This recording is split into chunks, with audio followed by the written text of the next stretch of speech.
So we started a series last week on creating your first real estate deal and what you have to do in order to have success and have the best possible deal that can come from that. Well, sure enough, today we're talking about your criteria. What is your criteria? What are you going to focus on? Now, there's many things to focus on in real estate. That's one of the beauties of real estate, is there's so many things you can do. You can focus on single family homes, duplexes, quadruplexes, multifamily properties. You can commercial properties, land. There's just so many things in real estate that you can focus on.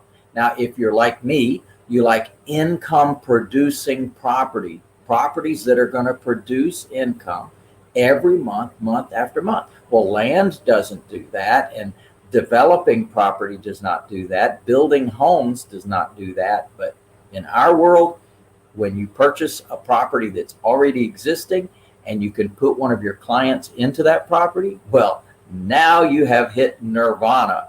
And now you've hit the great opportunity that does exist with real estate.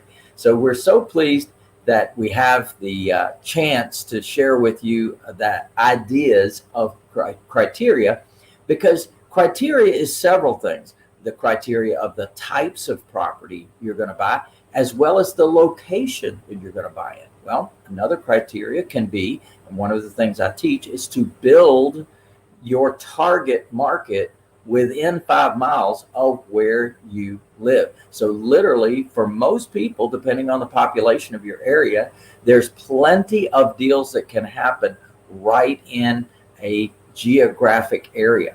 So all we need is enough population, and definitely there's things that are repeating themselves throughout that community. There's people that are passing away. There's people that are getting married. There's people that are moving away. There's new babies being born. There's breakups, breakdowns, move outs. There's so many different things that occur within a community. And every time one of those things occurs, it's a possibility that a home can be bought or a home can be sold. So what I advise you to do is literally to target a market and do all your marketing inside that target. Now, we're going to be covering a lot of detail on that this coming Saturday. In fact, I have a wealth builder workshop coming up. And what I want you to know about what we're doing is that we are approaching real estate from a different point of view. So when a traditional real estate investor is looking at a real estate deal, well, they're looking at it with a point of view of, okay, I've got to go find a property.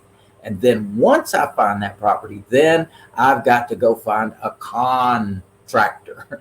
And then once I find a contractor, I'm going to get the job done sooner or later. And in the meantime, earning zero income off of it. And then the next thing that occurs is, now that I've got my property and I've got it all fixed up, now I have to market that property to find my buyer or my renter. Well, our approach completely turns that, flips the script, so to speak. It flips the script, looks at things from a completely different point of view.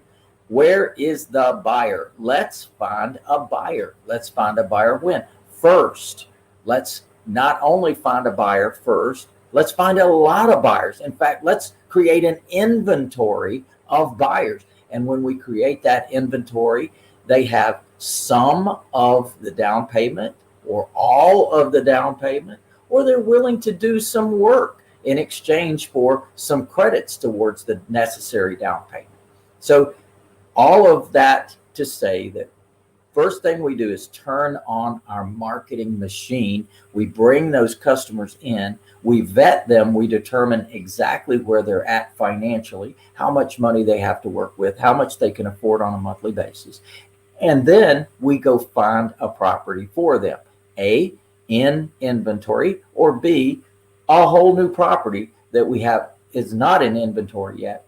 And C, our buyer can actually help us find the property that they want. So there's a lot of different options. Now, I'm going to be going deeper into this, but the point of today was to say, there are certain things you can do in building your criteria.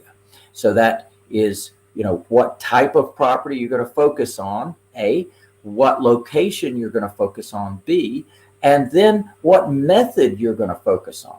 So like I say, once you identify those things, well, the world is your oyster. Now, I want you to keep in mind criteria. I want you to keep in mind that one of the things we love to do is to give our customer the opportunity to have what they want. So I call it a customer-driven company, a customer-driven company. So you may be thinking, got to go find a house, and I'm thinking, got to go find a customer. That's the only thing that matters to me. Why? Because my customer may say, you know what? All I want is a 1-bedroom, 1-bath condo. And I'm saying, man, I can make good gelt on a 1-bedroom, 1-bath condo because there's not a lot of buyers for them out there. So I can buy them really well priced. And my customer, based upon their income and their down payment, is going to be very happy to pay our price for that. So we can make a nice spread on it.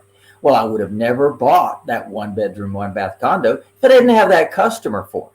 So think the same way. What does your customer want? Do they want a 3-bedroom, a 4-bedroom, a 5-bedroom? What do they need? And then let's go fill that need. So hopefully this has been valuable to you to think to yourself, what is your criteria?